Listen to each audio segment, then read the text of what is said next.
How's it going, everyone? Session here. Welcome to a Final Fantasy XIV video. I've actually gotten a lot of feedback and questions about this, and I really wanted to cover it. And I thought about doing it in one continuous situation, but I think I'm actually going to cover it in 3 different perspectives because there are 3 different roles.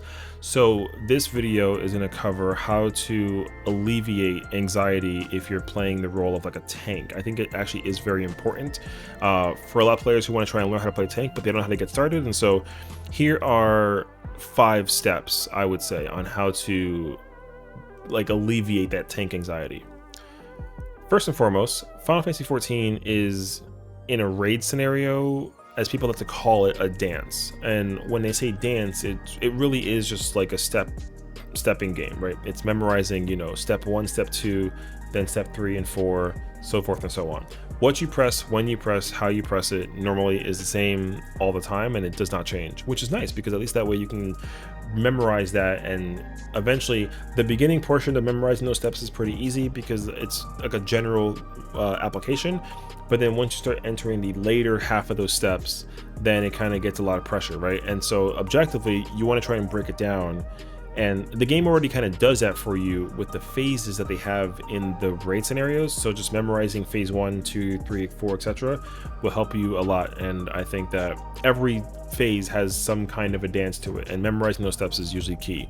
So as a tank player especially, the first step of any tank player is to make sure, like, if you're the only tank, is that tank stance on? No, turn it on, right? That's step 1. It's always step 1. Secondly, it's like, okay, what kind of content am I doing? Am I doing a dungeon? Okay, I'm probably going to want to focus on using my AoEs to take the pressure away from my fellow players, so press those buttons, help those people get the aggro. I missed there, which is embarrassing, but it's fine, right? And then there's that. And then if you're in like another scenario where there's 2 tanks, right? It's like, okay, you have the option, and you can predetermine this option for yourself very quickly before you even go into the raid. There's usually a main tank and a secondary off tank, right? Do I play main tank or do I play off tank? Both are important either way. It's just that the steps you take depend on which tank you're playing. So if you play main tank, turn that stance on, and then you press your buttons and do your stuff, and then it all depends on like whatever the order is, and you do your stuff, and boom. And then you wait for the tank buster, and then you got to use your buttons to reduce your damage and then take that situation, right? Boom. If you're playing off tank, however, then it might change a little bit, because if you're playing off tank, then it's like, oh well, now I have to keep my stance off, and then I have to actually get ready to turn my stance on when the tank buster is going to go off soon, right? And then once that's going to go off, turn it on, and then as soon as I see that my main tank person is taking the tank buster, take that pressure off of them, and then help them out afterwards. And that also does matter. So learning which tank to play is the first step, right? And then memorizing the dance is the second. So once you start to kind of put that into place, then it starts to make a lot of sense, right? The second step for sure is to just pick a job, whether it's Gunbreaker, Paladin, Dark Knight Warrior, and just learn it and commit to it. Understand how its buttons work, understand when to press it, how to press it, and just learn and practice. And thankfully with tanks, the rotation doesn't require you to figure out positionals. There's a general rule of thumb of if north is where 1 is, you stand north because you want the boss facing north, and then you just do that thing, and then wait until you see the attack go off. Because one of the tricky parts about playing tank is that you have to pay attention to doing your own rotation and burst window, but you also have to learn what the attacks are that come from the boss and understand, like, oh, this is an AoE, I got to use this button to keep people alive. There's a giant red thing above my head that's going to hit me in the face with a tank buster, I got to press buttons to keep myself alive, right? While also doing your rotation, which thankfully is not super overly complex in comparison to some of the DPS out there, but it still is complex because you have to be able to press your mitigation and squeeze that in between your rotation, because you're a tank and tanks are also required to do damage. But it doesn't matter what job you take, whether you want to play like off tank warrior, main tank gunbreaker, it does not matter. Just once you learn it, or you want to commit to it, just do both of those things, right? Once you start to really get the hang of that practice and understand like what you do, when you do it, how you do it, pressing the buttons, that practice comes into play, right? And then you actually can start to apply it and figure out, okay, well, if I'm playing main tank Dark Knight, is it better for me to just gap close to the boss and grab the aggro that way, or do I want to from a distance throw in a mend and then go in and attack, or do I want to just like sprint in and start with that, right? Like that will, once you start committing to the job and learning how it works and how it operates, then you can start to figure out which of those rules are best to apply, because it does change per boss fight, right? Some bosses you want to use the gap close, some you want to use the range attack to go in, some you want to just run in. Like, you have all these options. But again, 14 is a dance, so once you actually understand how the dance works, maybe the boss hitbox is super small and attacking it, and you start off right here, and if you go any closer, then you'll end up like pulling the boss, which you want to be smart of. So maybe it's best to just get the gap closer in there, right? That's an option. So learn the job, commit to it, learn the dance, and then hopefully as a result of that, you'll kind of understand the steps, and then it'll get better over time.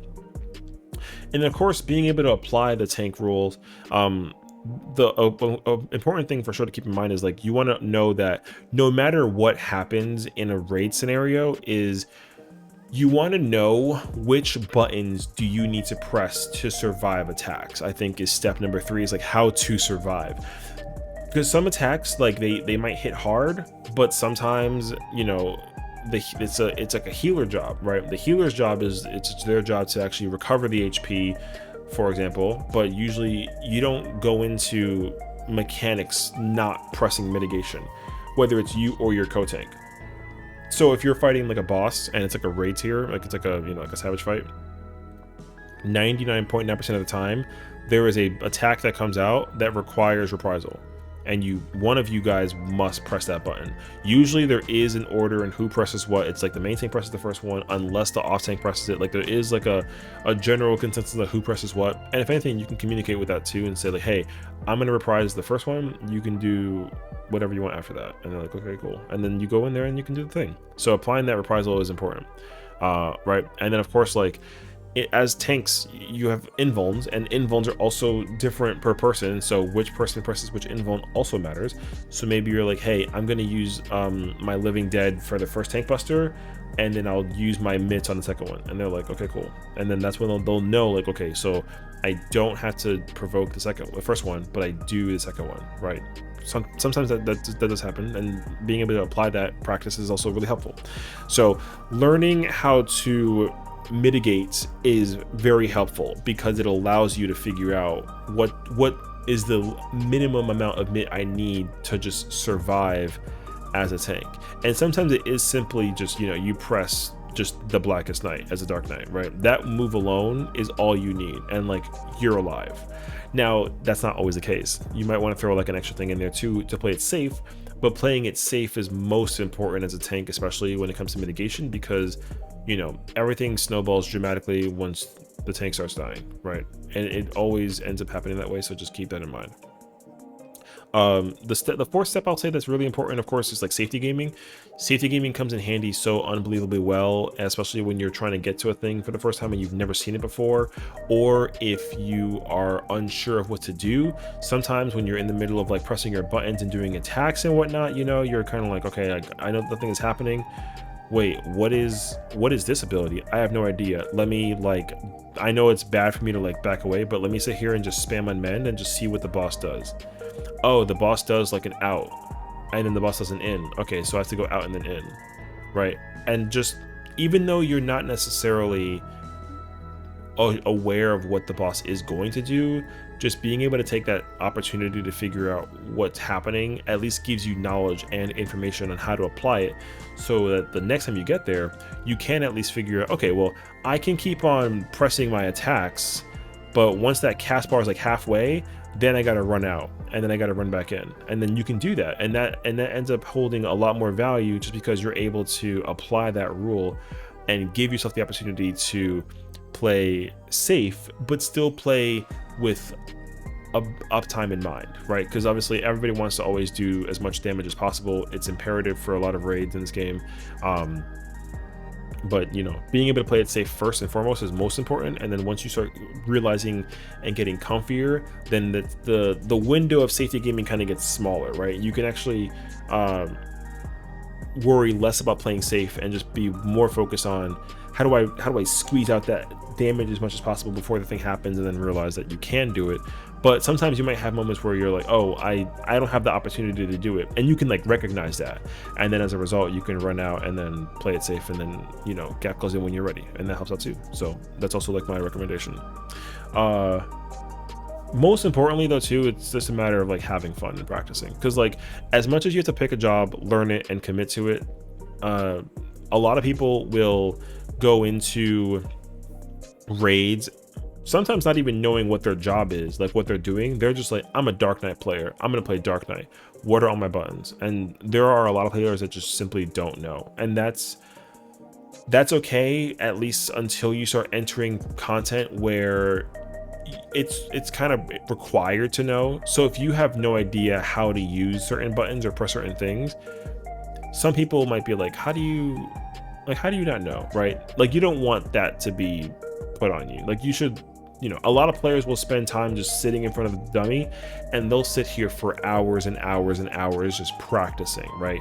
And sometimes it holds weight, because sometimes if you're playing with a certain skill speed, maybe you're playing like a slow build and you like it a lot, you'll just commit to playing the slow build. Sometimes you're going to be forced to play like a fast build, and you're like, this is fast and I don't know like how to, you know, usually I press these two buttons together, you know, like if I want to press these two buttons together, like I can, but then if you're playing like a fast build, maybe you can only press like one, and if you know, there's not enough time to press that other button, right? Sometimes that does happen.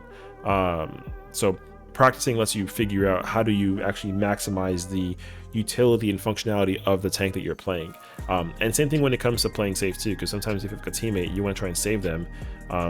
You know, if they're going to take a hit, you can actually see that from practice, right? Because you're kind of focusing on yourself, and you kind of like alleviate some of that pressure on you, that it lets you focus on other players, right? And sometimes mechanically you can help them do things a little bit easier, or save them in moments where like it actually helps out. And I can easily show you this as an example here, because this is me doing the Futures Rewritten Ultimate. I'm so sorry for the blinding light.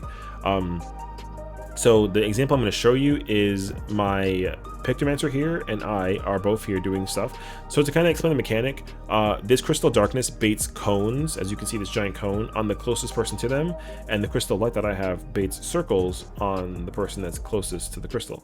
So what you're going to see here is that I'm playing it, you know, safe as I normally do. I kind of, again, 14 to dance, I commit to the dance. So I always stand in between two crystals so that I don't bait the cones, because if the cone hits any of the crystal, it's very bad. But as you can see, the corner right here, my Pictomancer is currently baiting the cones for himself, and he's trying to get damage out and having like a hard time. But he's doing well enough that it doesn't matter, right?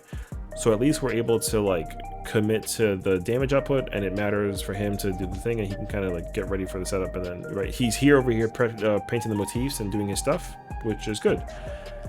Now, in this later scenario that I'll show you, here again, same scenario, right? It's phase 2. We're doing the thing with the practice, but instead of him baiting the cones, this time it's me baiting the cones. And he noticed this, and he's like, oh, this gives me an opportunity to do a thing that I would like to do for more damage and actually work on my setup for later on. And this is me out of practice and repetition and figuring out how do I make somebody else's life easier, because the pressure on myself is not there in terms of doing the mechanic. I get to focus on other people because I'm not so focused on myself, because the dance is so well memorized in my mind that I don't have to worry about what I'm doing. I can easily just focus on what everyone else is doing. And so giving that opportunity for the Pictomancer to benefit from me kind of giving them like an extra spin in the move, right, makes them look a lot better because they can do a lot of more things. And as like a comment to that too, the Pictomancer was like, Sessiion, I freaking love you, man, please do that again. And I was like, no worry, man, I got you. I'll do it for you now every single time, as long as I know that it's helpful to you. And he's like, yes, you have no idea. And I'm like, all right, sounds good. So now every time that we will get to that part together, I will always take the cone away from him and let him kind of just sit there and do whatever he wants to do, which again is exceptionally helpful in a lot of ways that, you know, sometimes you don't realize it. So there you have it. I think all in all, as long as you follow those 5 steps, you know, pick a learn the dance, whether it's a raid or a job thing, pick a job, learn it, commit to it, learn how to mitigate and apply that mitigation in the content that you're doing. You know, sometimes play it safely when you need to, and most importantly, of course, I know it's like a cop out, but like have fun in practice, you know. So hopefully these steps help you out in terms of that anxiety. And of course, most importantly too, if there's any questions, please don't be afraid to ask. A lot of players that are like the top 10 players in the world, around the universe of whatever that it boils down to, they are also asking questions. Sometimes they're like, hey, do you want to be main tank or off tank? You know, do you want to use your invuln for this mechanic or that mechanic? Do you mind if I play off tank, or do you mind if I use my reprisal for this mechanic? You know, all these questions are important. Or even more so too, it's like, hey, if you're trying to practice a fight and you're like, how do I, like, what do I do during phase 2? Like, this boss doesn't in and out, where do I go? Sometimes those questions actually make a big difference, right? It helps you learn, and it helps everyone else learn how to work with you and around you too. And you can do the same thing for them as well. So yeah, definitely don't be afraid to ask questions. Whether it's myself or the, you know, there's Discords out there for sure. People make YouTube videos as well on how to, like, you know, content anything. So if you have questions, do ask. They're usually really nice to just tell you like, oh yeah, like I do this and go here. And they're like, cool. And you take that information with you and move forward and progress into the content. So hopefully you guys have fun playing some tanks, and I will certainly cover the other roles as well. So thank you again so much for watching. Hopefully you found this helpful, and if there's any questions, let me know. Take care.